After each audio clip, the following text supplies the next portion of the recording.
రాదు. అయినప్పటికీ కూడా కరెంటు ఉన్నా లేకపోయినా ప్రభు యొక్క సన్నిధిలో మనము ఆత్మతోనూ సత్యముతోనూ దేవుణ్ణి ఆరాధించవలసినటువంటి వారమై ఉన్నాము. ఆరాధనలో మూడవ భాగమైనటువంటి దేవుని యొక్క వాక్యాన్ని మనమందరము కూడా నేర్చుకుందాం. ప్రియులారా, ప్రతి ప్రభు దినాన మనము ఏదో ఒక అంశం ద్వారా మనం నేర్చుకుంటూ ఉన్నాం. గతించిన ఆదివారంన పరిశుద్ధ గ్రంథంలో నుంచి మనము ఎవరి గురించి నేర్చుకున్నామంటే లోతు యొక్క జీవితాన్ని గురించి మనం నేర్చుకున్నాం. ప్రియులారా, లోతు ఎలా దేవుని పట్ల నడుచుకున్నాడు, ఆయన అబ్రహాముతో ఎలాగూ సహవాసం కలిగి ముందుకెళ్ళాడు, ఆ తర్వాత ఆయన ఇట్టి మేలులు ఎలా పొందుకున్నాడు అన్నటువంటి విషయాన్ని గతించిన ప్రభు దినాన మనం నేర్చుకుని ఉన్నాం. ఈ యొక్క ప్రభు దినాన్ని కూడా ప్రియులారా మనము ఏ అంశాన్ని నేర్చుకుందామంటే, క్రైస్తవులుగా ఉన్నటువంటి మనం ఏం చేయాలంటే కొన్ని మర్చిపోవాలి, కొన్ని జ్ఞాపకం ఉంచుకోవాలి.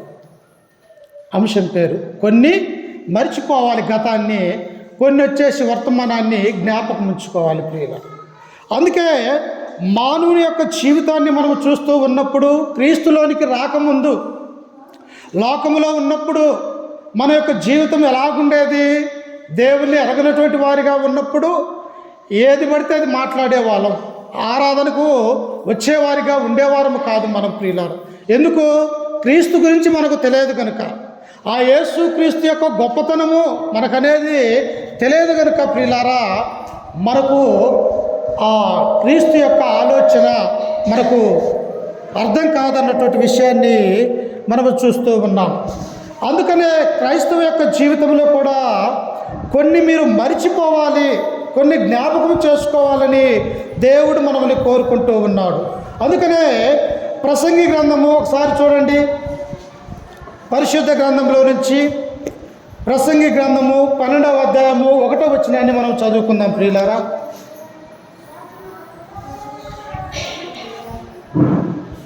దుర్దినములు రాకముందే ఇప్పుడు వీటి యందు నాకు సంతోషము లేదని నీవు చెప్పు సంవత్సరాలు రాకముందే తేజస్సుకును సూర్యచంద్ర నక్షత్రములకును చీకటి కమ్మకు ముందే వాన వెలిసిన తరువాత మేఘములు మరలా రాకముందే నీ బాల్య దినములు అందే నీ సృష్టికర్తను స్మరణకు తెచ్చుకోమని గ్రంథం మనకు సెలవిస్తూ ఉన్నది. ప్రియులారా, అంటే దేవుడు ఏని జ్ఞాపకం చేసుకోమంటూ ఉన్నాడు?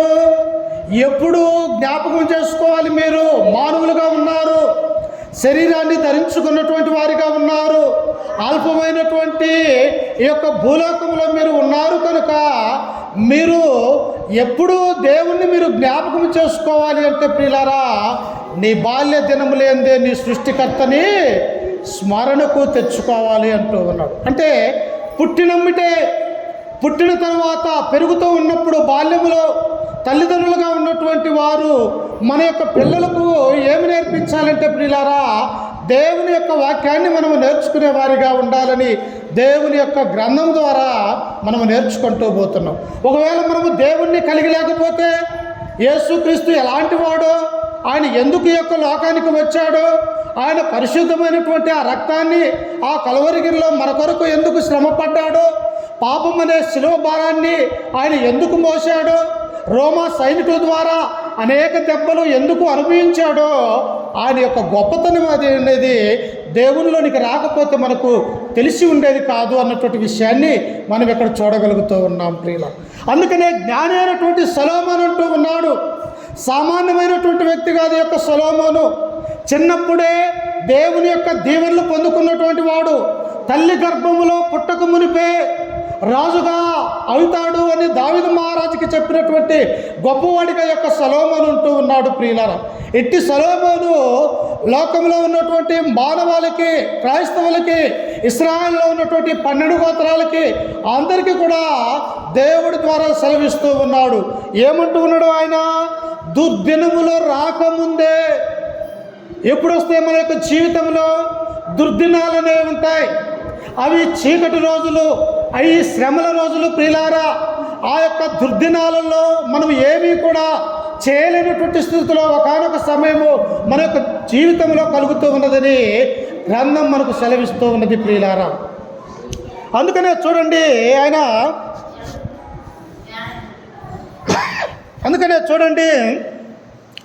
దుర్దినములు రాకముందే ఇప్పుడు వీటి యందు నాకు సంతోషము లేదని నీవు చెప్పు సంవత్సరములు రాకముందే. ఈ లోకంలో చూస్తున్నటువంటి ఈ యొక్క శరీర సంబంధమైనటువంటి ఈ ఆశలన్నీ కూడా మనం చూస్తూ ఉన్నప్పుడు దాంట్లో రాదు. అందుకనే ప్రియులారా, దేవుడు ఏమంటూ ఉన్నాడంటే నీ జీవితము ఒకే విధంగా కొనసాగదు. ఎప్పుడో ఒకసారి నీలోకి శ్రమలు వస్తాయి, నీవు లేవలేనటువంటి స్థితిలోకి దిగజారిపోతాము మానవుడు అన్నటువంటి వారు మనము చూస్తూ ఉన్నప్పుడు ప్రియులారా, నేడున్నటువంటి వారు రేపు లేకుండా పోతూ ఉన్నారు. ఇంతకు ముందు ఉన్నటువంటి వారు ఈరోజు లేనటువంటి వారిగా మనము ఈనాడు లోకంలో అనేక మందిని కూడా మనము చూస్తూ ఉన్నాం. అందుకనే జ్ఞాని అయినటువంటి సొలొమోను అంటున్నాడు, దుర్దినాలు అనేవి ప్రతి మనిషికి కూడా వస్తాయి.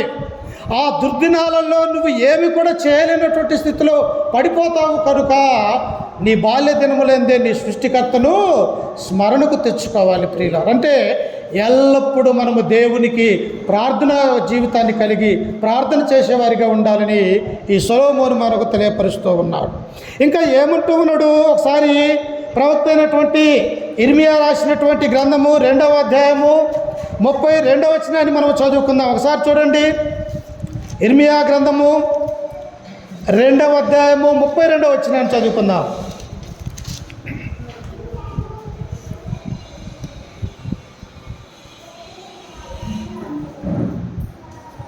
కన్యక తన ఆభరణను మరుచునా, పెళ్లి కుమారి తన వడ్డానము మరుచునా. చూడండి ఏమంటూ ఉన్నాడు ఆయన.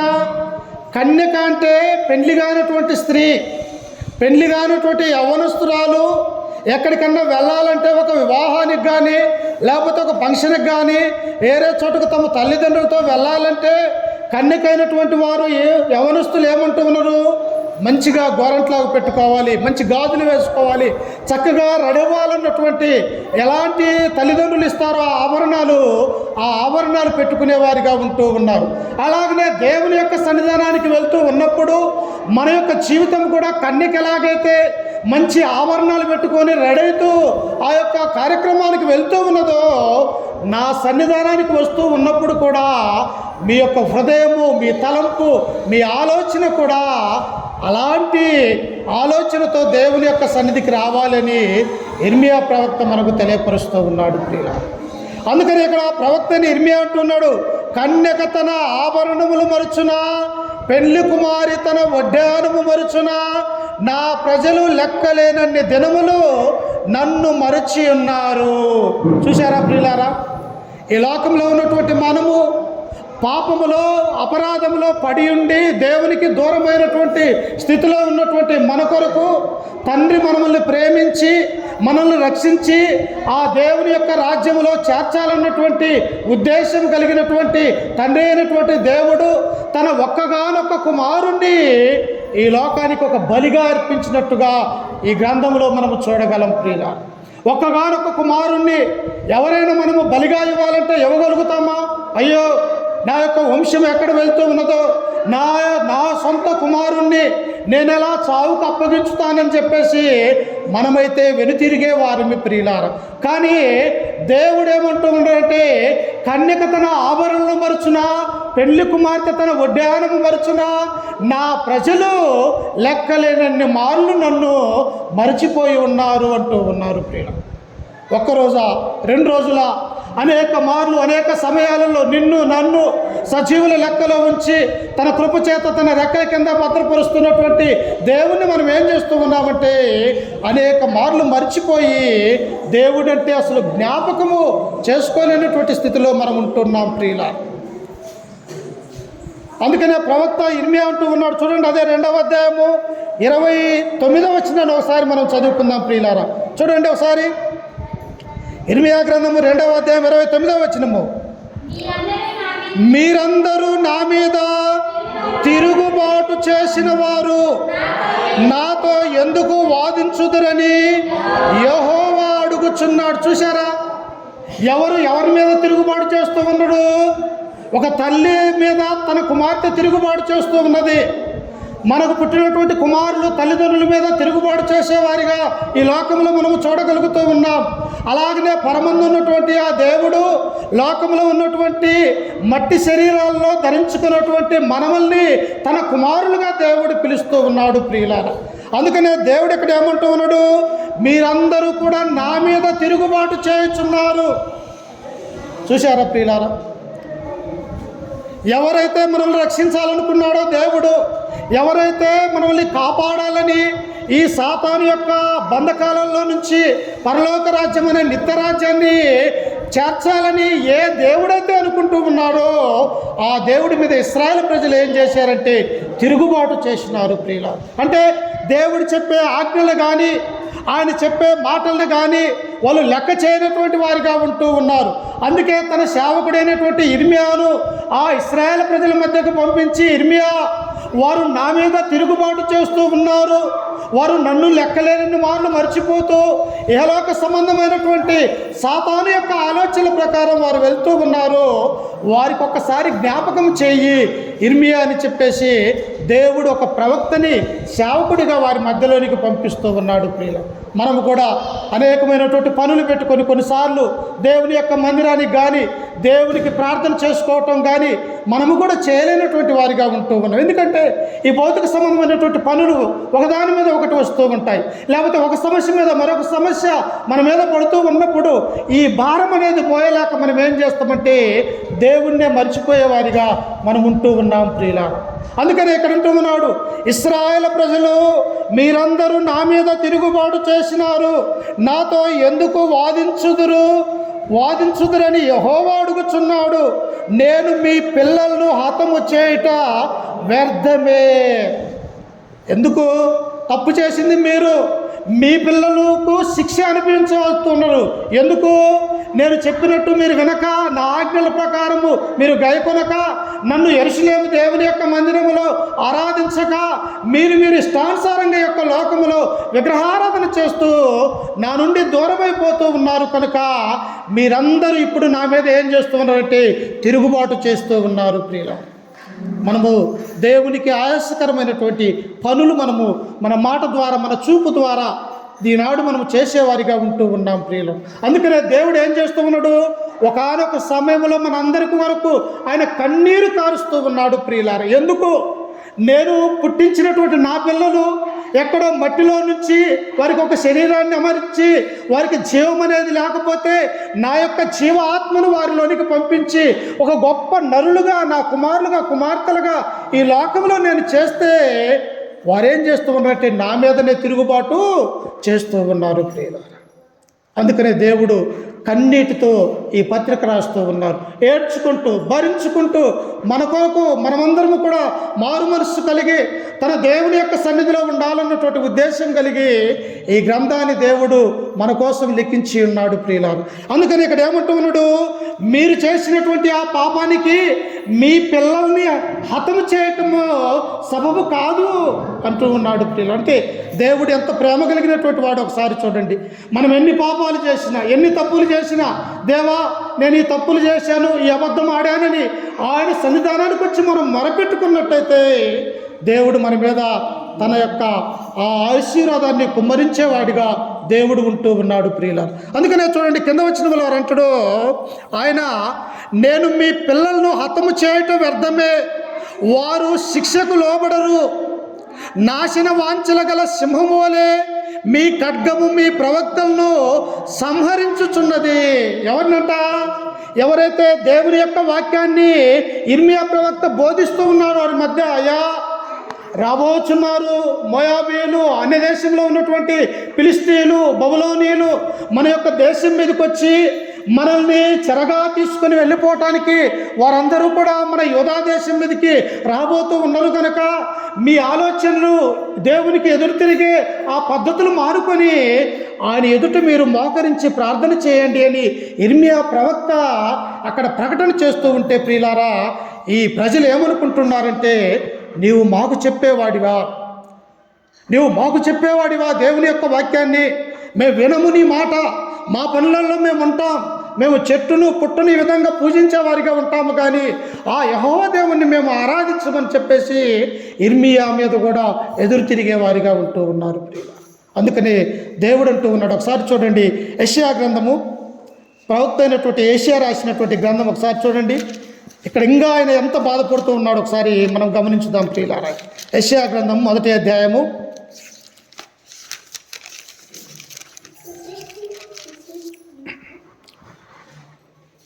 2వ వచనం. యెహోవా మాటలాడుచున్నాడు, ఆకాశమా ఆలకించుము, భూమి చెవియొగ్గుము. నేను పిల్లలను పెంచి గొప్పవారిగా చేసి తిని వారు నా మీద తిరగబడి. చూశారు, ప్రజలు వినటంలో దేవుని యొక్క వాక్యాన్ని ఈ ప్రజలు దేవుని యొక్క ఆయన ఆజ్ఞల ప్రకారము గైకొనట్లేదని చెప్పేసి ఆ పరమందున్నటువంటి దేవుడే యెషయా ప్రవక్తతో అంటున్నాడు, ఓ ఆకాశమా నువ్వన్న విను, నేను పుట్టించినటువంటి నా కుమారులు నా కుమార్తెలు నా మాట వినటం లేదు. ఓ భూమి నీ వినుము అని చెప్పేసి ఒక ఆకాశానికి ఒక భూమికి దేవుడు చెప్పేవాడిగా ఉంటూ ఉన్నాడు ప్రియులారా. మనకు పుట్టినటువంటి పిల్లలు మన మాట వినకపోతే ఎవరికి చెబుతాము? వేరే పిల్లలకి నువ్వన్నా వెళ్ళి ఈ యొక్క పని చేసుకోయా, పని చేసుకొని రాయా అని చెప్పేసి మన యొక్క వేరే వాళ్ళకి చెప్పేవారిగా ఉంటూ ఉన్నాం. అలాగనే తండ్రి కూడా మన ఎడల మనము దేవుని యొక్క మాట వినక ఆయన ఆజ్ఞల ప్రకారం మనము గైకొనకపోతే దేవుడు ఎక్కడ అంటున్నాడు, ఓ ఆకాశమా ఆలకించుము, భూమి చెవియొగ్గుము. ఏమంటూ ఉన్నాడు ఆ కింద వచనములో?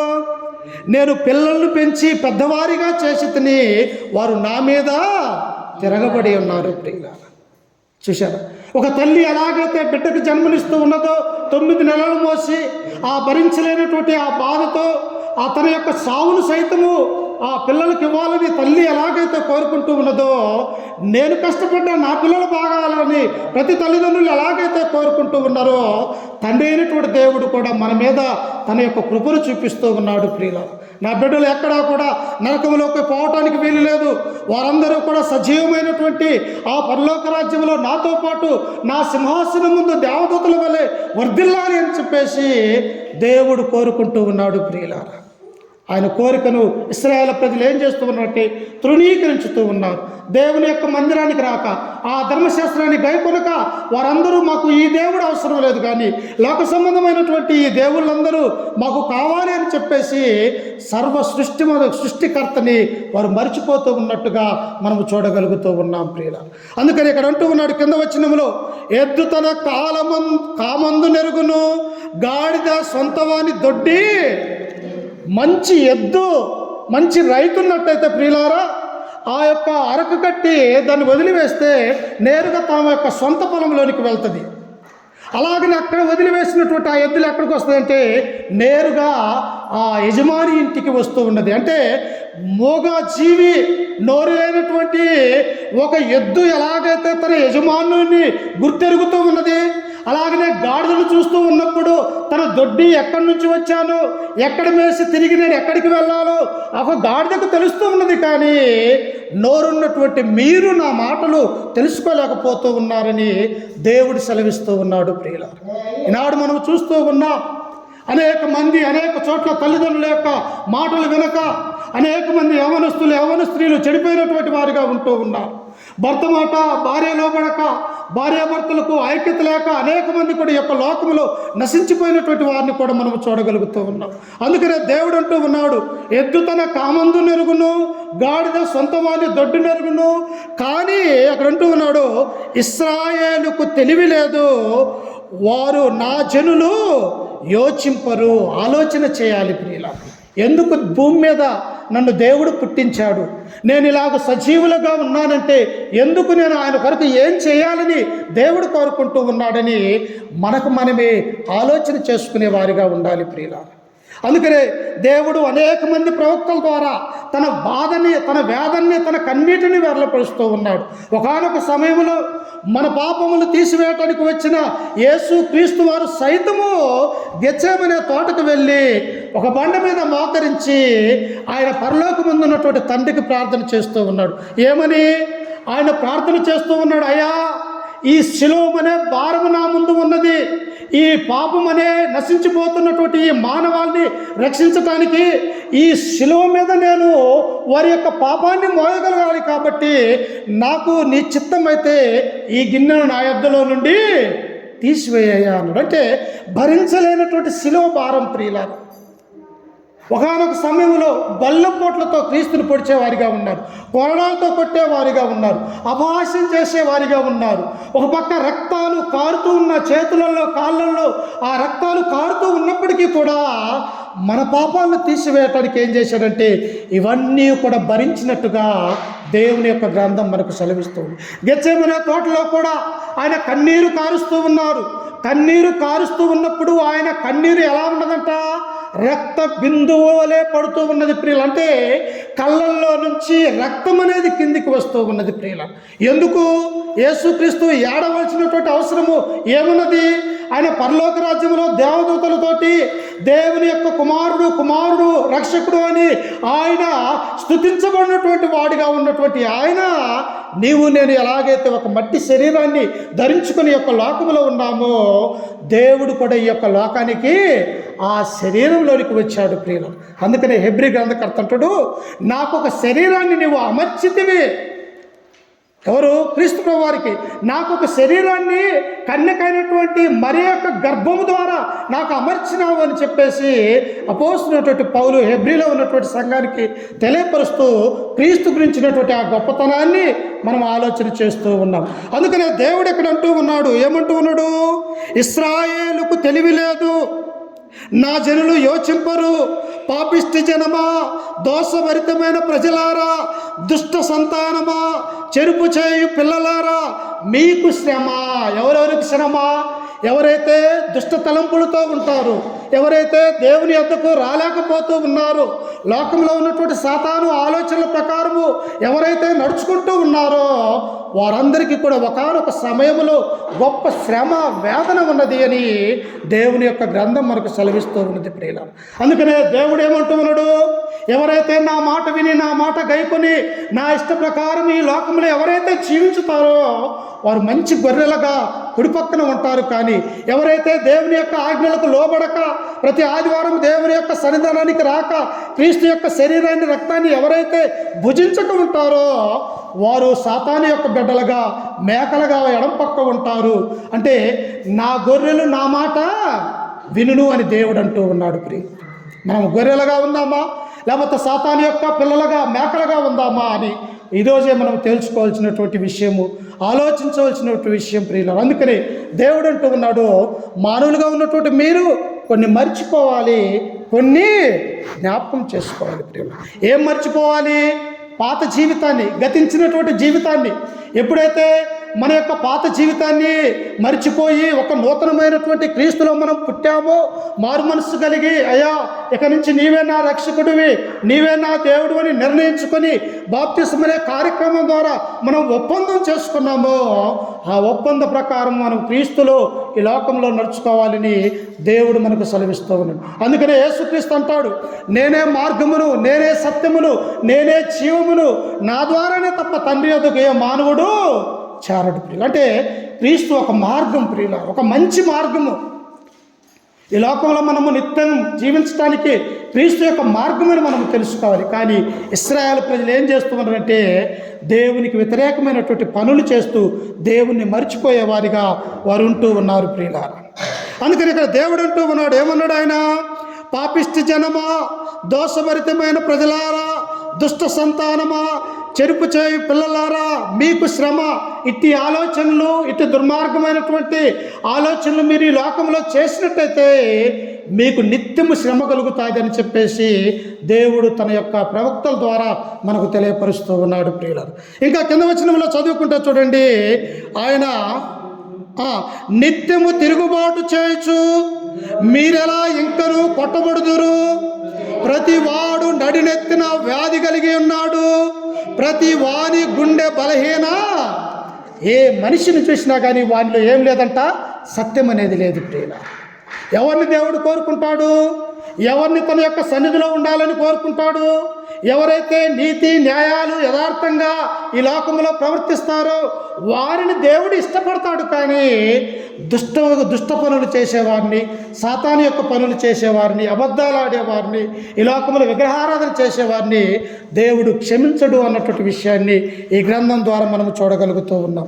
అందుకనే ఇంకా మనము చూస్తూ ఉన్నప్పుడు 6వ వచనంలో అరకాలు మొదలుకొని తల వరకు స్వస్థత కొంచెమైనను లేదు, ఎక్కడ చూసినను గాయములు దెబ్బలు పచ్చిపుండ్లు లాగా ఉన్నాయంట. ప్రియులారా, ఎలా ఉన్నాయట?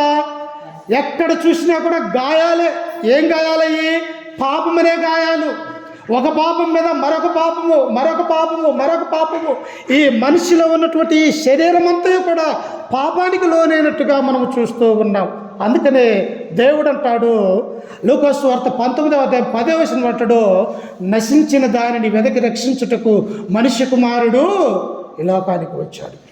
ఎవరైతే ఈ లోకంలో నశించిపోతూ ఉన్నారు, ఎవరైతే దేవుని యొద్దకు రాక ఇంకనూ లోకంలోనే ఉంటూ ఉన్నారో వారందరినీ కూడా రక్షించడానికి ఎవరు వచ్చారంటే ఒక మనిషి రూపాన్ని ధరించిన యేసు క్రీస్తు మన మధ్యలోనికి వచ్చి ఉన్నట్టుగా మనం చూడగలుగుతూ ఉన్నాం. ప్రియులు, అందుకని మన హృదయాన్ని మార్చుకోవాలి, మన ఆలోచనలు మార్చుకోవాలి, మన యొక్క పాత తలంపులు, పాత ఆలోచనలు తీసివేయాలి. అందుకనే పాత వాటిని ఏం చేయాలంటే వదిలివేయాలని దేవుడు మనల్ని కోరుకుంటూ ఉన్నాడు.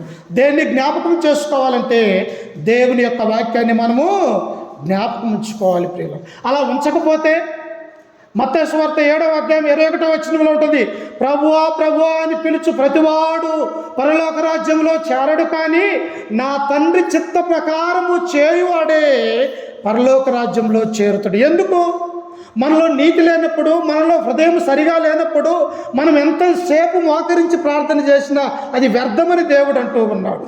లోపల హృదయంలోనే ఒకటి, పైకి మరొకటి కలిగి మనము నామకార్థమైనటువంటి క్రైస్తవం జీవిస్తే దేవుడు స్వయంగా అంటూ ఉన్నాడు, ప్రభువా ప్రభు అని పిలుచు ప్రతివాడు పరలోక రాజ్యంలో చేరడు, కానీ నా తండ్రి చిత్త ప్రకారం చేయువాడు పరలోక రాజ్యంలో వచ్చాడు. అంటే తండ్రికి ఒక నిబంధన ఉన్నది, తండ్రికి ఒక సంకల్పం ఉన్నది, తండ్రికి ఒక చిత్తం ఉన్నదని తన గ్రంథంలో మనము చూడగలుగుతూ ఉన్నాం. చూడండి ఏమిటో ఆ యొక్క తండ్రి యొక్క ఆలోచన, తండ్రి యొక్క చిత్తం ఒకసారి చూడండి. ఎఫెసీయులకు రాసినటువంటి పత్రిక 1వ అధ్యాయము తండ్రి చిత్తం మీద ఒకసారి చూడండి. ఇక్కడ ఆయన ఆలోచన ఏ విధంగా ఉన్నదో.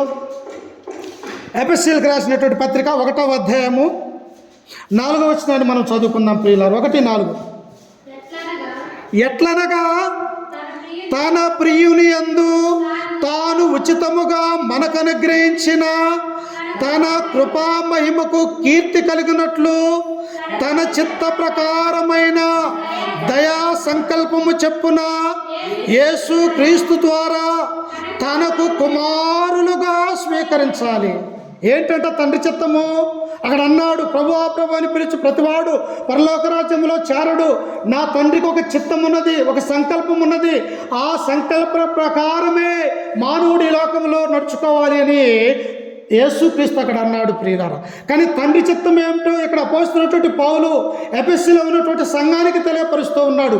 ఏంటి తండ్రి యొక్క చిత్తము అంటే యేసు క్రీస్తు ద్వారా తనకు కుమారులుగా స్వీకరించాలి. ఎవరి ద్వారా అంట? క్రీస్తును నమ్మాలి, క్రీస్తునందు విశ్వసించాలి, క్రీస్తులో ఉండాలి, క్రీస్తు రక్తములో కడగబడాలి, ఆయన నామమున బాప్తిస్వం పొందాలి, ఆయన నామమున మారు మనసు పొందాలి, క్రీస్తు యొక్క బోధకు మనం నడుచుకోవాలి, క్రీస్తుకు మనం విధేయత కలిగి ఉండాలి, ఆ క్రీస్తుకు మనం భయపడాలి అని అదొక ప్రాసెస్. అంటే ఒక చిత్తము, ఒక సంకల్పము దేవునికి ఉన్నది అని చెప్పేసి అపోస్తున్నటువంటి పౌలు అంటూ ఉన్నాడు. ప్రియులారా, ఇక్కడ నుంచి మనం ఎర్రనపాలెం పోవాలంటే ఎలా వెళ్ళాలి? ప్రభుత్వం ఒక మార్గం వేసినది, ఆ మార్గంలో వెళితే కానీ మనం ఎర్రనపాలెం చేరలేము. లేదు మనము ఇటు వెళ్దామంటే మనం చేరగలమా? చేరలేము. అంటే ఒక మార్గం అనేది ఏర్పాటు చేశాడు. అలాగనే తండ్రి కూడా తన యొక్క సంకల్పము, తన యొక్క చిత్తాన్ని ఒక మార్గం అనేది ఏర్పాటు చేశాడు. ఏమన్నాడు? బాప్తిస్మ ఇచ్చే యోహాను దగ్గరికి యోర్దాను నదికి క్రీస్తు ప్రభువారు బాప్తిస్వం పొందడానికి వెళ్ళినప్పుడు ఆ బాప్తిస్మ ఇచ్చే యోహాను అన్నాడు, అయ్యా నీ చేత నేను బాప్తిస్వం పొందవాడిని ఉంటే నీవు నా దగ్గరకు వచ్చావని ఆ యోహాను అన్నప్పుడు, ఇప్పటికి కానిమ్ము నీతి యావత్తు ఇలాగూ జరగాలి. ఎందుకు? ఇది తండ్రి యొక్క అభిష్టము, తండ్రి యొక్క చిత్తము. నేను బాప్తిసం పొందితే కానీ నా వెనుకున్నటువంటి ప్రజలు పొందరు. ఒకవేళ నేనే తండ్రికి లోబడకపోతే నేను రక్షించాల్సి వచ్చినటువంటి ఈ ప్రజలు నా తండ్రి అయినటువంటి దేవుడికి ఎలాగ లోబడతారు? కాబట్టి ఈ మార్గంలోనే వెళ్ళాలి అని చెప్పేసి ఆయన ఇప్పటికీ కానిమ్ము అన్నప్పుడు యేసుక్రీస్తు వారు బాప్తిసం పొందినప్పుడు ప్రియులారా, పరలోకంలో నుండి ఒక స్వరము అనేది బయటకు వచ్చినది. ఏంటి? ఈయనే నా ప్రియకుమారుడు, ఈయన యందు నేను ఆనందించుచున్నాను, ఈయన మాట మీరు వినుడి అన్నాడు. ప్రియులారా, ఎవరి మాట వినాలి మనము? క్రీస్తు ప్రభు యొక్క మాట వినాలి, క్రీస్తు యొక్క స్వార్థ వినాలి. ఆయన చిత్తానికి మనము లోబడి క్రీస్తు యొక్క మార్గములు ఈ లోకంలో నడుచుకోవాలని తండ్రి యొక్క అభిష్టము, చిత్తము అన్నటువంటి విషయాన్ని ఇక్కడ మనం చూస్తూ ఉన్నాం. అందుకనే ఇక్కడ అంటూ ఉన్నాడు, యేసు క్రీస్తు ద్వారా తనకు కుమారులుగా స్వీకరించుటకై మనల్ని ముందుగా తన కోసము నిర్ణయించుకొని మనము తన ఎదుట పరిశుద్ధులము నిర్దోషులమై ఉండవలనని జగత్తు పునాది వేయబడక మునిపే ప్రేమ చేత ఆయన క్రీస్తులో మనల్ని ఏర్పరచుకున్నాడు. ఎప్పుడంట? ఈ భూమిని ఆకాశాన్ని మానవాళిని రూపింపక మునిపే లోకంలోనికి ఆదాముని నేను పుట్టించబోతూ ఉన్నాను. ఆదాము ద్వారా పక్కటెముక ద్వారా అవ్వను ఈ లోకంలోనికి నేను తీసుకుని రాబోతూ ఉన్నాను.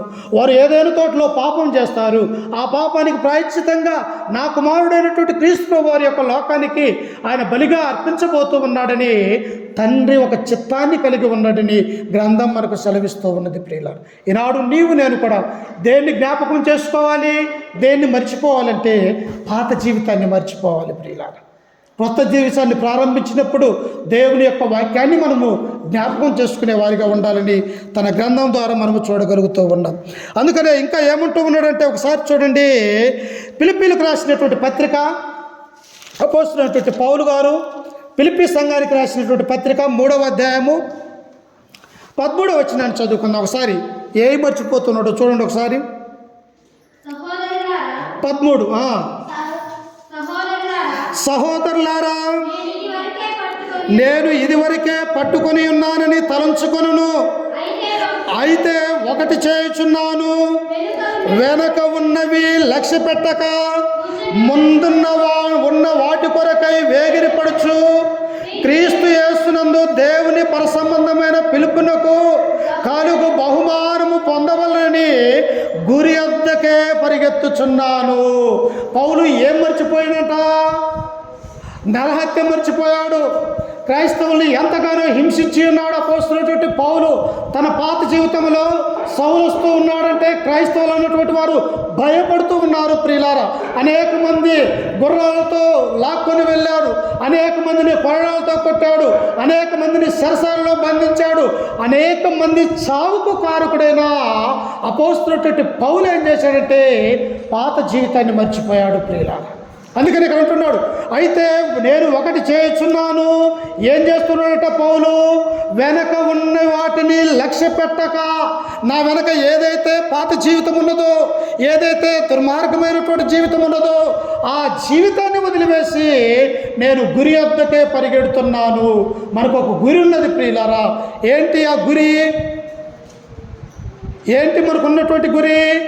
ఆ పరలోక రాజ్యాన్ని స్వతంత్రించుకోవాలన్నటువంటి ఒక గురి ఉన్నదని దేవుడు మనకు సెలవిస్తూ ఉన్నాడు.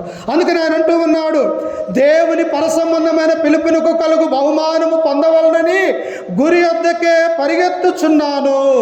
మనము కూడా అట్టి గురి కలిగినటువంటి వారమై వెనకున్నటువంటి వాటిని మర్చిపోయి దేవుని యొక్క వాక్యాన్ని మనము జ్ఞాపకం చేసుకుంటూ గురి వద్దకే పరిగెత్తాలని దేవుడు కోరుకుంటూ ఉన్నాడు. ప్రియులారా, అందుకనే ఈ సమయంలో ఇంకా మనం చూస్తూ ఉన్నప్పుడు ప్రియులారా, దేవుడు ఒక మంచి మాట అంటాడు. ప్రియులారా, చూడండి, పేతురు రాసినటువంటి పత్రిక, అపోస్తలుడైనటువంటి పేతురు గారు రాసినటువంటి పత్రిక 4వ అధ్యాయము 1వ వచనాన్ని చదువుకుందాం. 4:3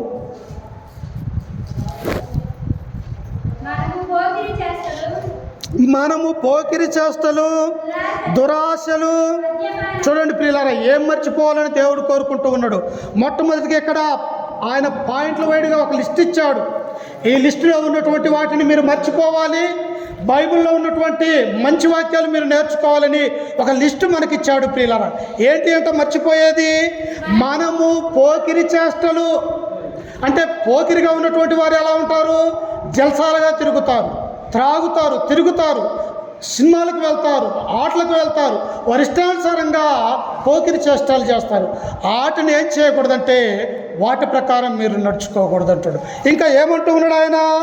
దురాశలు, మద్యపానము, అల్లరితో కూడిన ఆటపాటలు, త్రాగుబోతుల విందులు, చేదగని విగ్రహ పూజలు మొదలైన వాటి యందు నడుచుకొనకొచ్చు అన్యజనుల ఇష్టము నెరవేర్చుచుండుటకు గతించిన కాలమే చాలును. చాలు మనకి ఇక అవన్నీ మానుకోనే కదా దేవుని యొక్క మందిరానికి మనం వచ్చేది.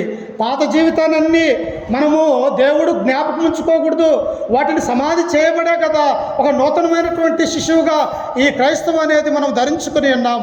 అందుకనే పేతురు అంటూ ఉన్నాడు, మీరు పూర్వము ఇలాంటి వారై ఉన్నారు కనుక ఈ గతించిన కాలమే చాలు, మళ్ళెందుకు మీరు తిరిగి అలాంటి పనులు మీరు చేయకూడదు అని చెప్పేసి క్రైస్తవులకు హెచ్చరిస్తూ ఉన్నాడు ప్రియులారు.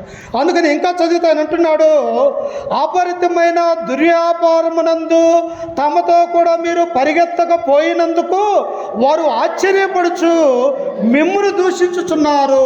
ఎవరంటే లోకంలో ఉన్నవారు. ఏంటమ్మా మీరు మందిరానికి పోతురా, పోతే లేకపోతే ఆరాధనకి వెళ్తూ ఉన్నారంటే వెళ్ళకపోతే మీ వారం వచ్చే వారం వెళ్దాం కదని అనేక మంది మిమ్మల్ని ఆటంకపరిచేవారు ఉంటారు. అయితే ఇవన్నీ దాటుకొని ముందున్న వాటి కొరకు మనము పరిగెత్తాలని దేవుడు కోరుకుంటూ ఉన్నాడు. అందుకని ఒకసారి చూడండి, కొరింథీయులకు రాసినటువంటి పత్రిక ఒకసారి చూద్దాం. చూడండి అపోస్తలుడైనటువంటి పౌలు ఎంత చక్కగా వివరిస్తూ ఉన్నాడు. ఒకసారి కొరింథీయులకు రాసినటువంటి 2వ పత్రిక 4వ అధ్యాయము 16వ వచనాన్ని మనం చదువుకుందాం. చూడండి 4:16 నేను చదువుతుంటా చూడండి. కావున మేము అధైర్యపడము, మా బాహ్య పురుషుడు కృషించుచున్నను, ఆంతర్య పురుషుడు దినదినము నూతన పరచబడుచున్నాడు.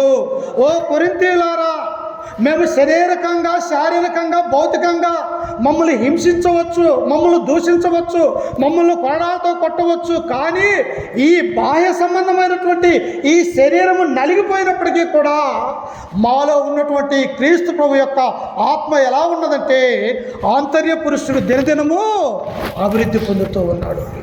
మనము కూడా అలాగనే ఉంటాం. శ్రమలు వచ్చినప్పుడు, సాతాను శోధనలు వచ్చినప్పుడు మనము కుంగిపోకూడదు. ఎప్పుడైతే మనము అక్కడ బలహీనంగా ఉంటామో సాతాను మనల్ని లోపరచడానికి అవకాశం ఉంటూ ఉండదు. ఎప్పుడైతే దాన్ని ఎదుర్కొని క్రీస్తులో మనము ప్రార్థనా జీవితాన్ని కలిగి ఉంటామో మనము దాన్ని దాటుకొని వెళ్ళొచ్చు ప్రియులారా. ఒకానొక సమయంలో యోబు ఎలాంటి స్థితిలో ఉన్నాడు? కురుపులతోటి మరి ఆయన సరైనటువంటి చర్మము లేక చిల్ల పెంకులతో గీక్కుంటూ తన యొక్క బూడిదలో కూర్చొని ఆ బాధను తట్టుకోలేక ఊరికి బయట ఉన్నటువంటి యోబును మనకు జ్ఞాపకం చేసుకోవాలి ప్రియులు. ఎలాంటి వాడు? తమ పిల్లలు చనిపోయారు, ఆస్తి పోయింది, ఐశ్వర్యం పోయింది, అన్నీ కూడా పోయి ఆఖరికి శరీరం అన్న సరిగా ఉన్నదంటే శరీరం కూడా సరిలేదు. ఎక్కడ చూసిన తల నెత్తి నుంచి అరికాల వరకు అక్కడ కురుపులతో చీము రక్తముతో కారిపోతున్నటువంటి ఆ యోబు బూడిదలో కూర్చొని దేవుణ్ణి ప్రార్థిస్తూ ఉన్నాడు ప్రియుల. ఒకానొక సమయంలో తన భార్య కూడా వచ్చి, ఇంకా నువ్వు దేవుడు అని చెప్పేసి ఎందుకు ఆ దేవునికి ప్రార్థన చేస్తున్నావు, ఒకసారి ఆ దేవుణ్ణి దూషించి చనిపోరాదని చెప్పేసి కట్టుకున్నటువంటి భార్య కూడా తమ భర్తను దూషించింది ప్రియులారు. కానీ యోబు ఎక్కడన్నా తన విశ్వాసాన్ని పోగొట్టుకున్నాడా? ఎక్కడన్నా దేవుడి యందు నిరీక్షణ ఆయన లేకుండా ఉన్నాడంటే లేదు ప్రియులారా. దేవుడంటే భక్తి కలిగి ఉన్నాడు, దేవుడంటే భయం కలిగి ఉన్నాడు. అంతకుముందు ఎలా ఉన్నాడో ఆ రోగం వచ్చినప్పుడు తన కుమార్తెలు ఆస్తి ఐశ్వర్యం పోయినప్పటికీ కూడా అంతకంటే బలంగా దేవుణ్ణిలో ఉన్నాడు ప్రియులారు. అందుకని ఇక్కడ పౌలు అంటూ ఉన్నాడు, మేము భయపడము, మేము అధైర్యపడము, మా బాహ్య పురుషుడు కృషించుచున్నను, ఆంతర్య పురుషుడు దినదినము నూతన పరచబడుచున్నాడు. కాబట్టి ఈ లోకంలో మనం ఎలా ఉండాలంటే ప్రియులారా, దేవుడంటే భయము, భక్తి, విశ్వాసము కలిగి దేవుని యొక్క మందిరంలోనే మనం నడుచుకోవాలి. పాత జీవితాన్ని వదిలివేసి ఒక నూతనమైనటువంటి జీవితాన్ని కలిగి ఈ లోకంలో ముందుకు కొనసాగాలి అని చెప్పేసి ఈ వాక్యం ద్వారా మిమ్మల్ని హెచ్చరిస్తూ ఈ మాటలను నన్ను నేను కూడా హెచ్చరిక చేసుకుంటూ ఇప్పటి వరకు ఓపికతో ఉన్న మీ అందరికీ మన రక్షకుడు ప్రభు అయిన యేసుక్రీస్తు నామమున వందనాలు తెలియజేస్తూ ఈ వాక్యాన్ని ముగించుకుంటూ ఉన్నాను ప్రియులారా. కరెక్ట్గా సమయానుకూలంగా పోవాలమ్మా ఆరాధన అంటే. చిన్న ప్రార్థన చేసుకుని ఆ తదుపరి ఆరాధనలోనికి మనం అందరం కూడా వెళ్దాం. ప్రార్థన. మమ్మల్ని మిక్కిలిగా ప్రేమించిన మా ప్రియ పరలోకపు తండ్రి, నీ ఘనమైన అత్యున్నతమైన నామానికి వందనాలు.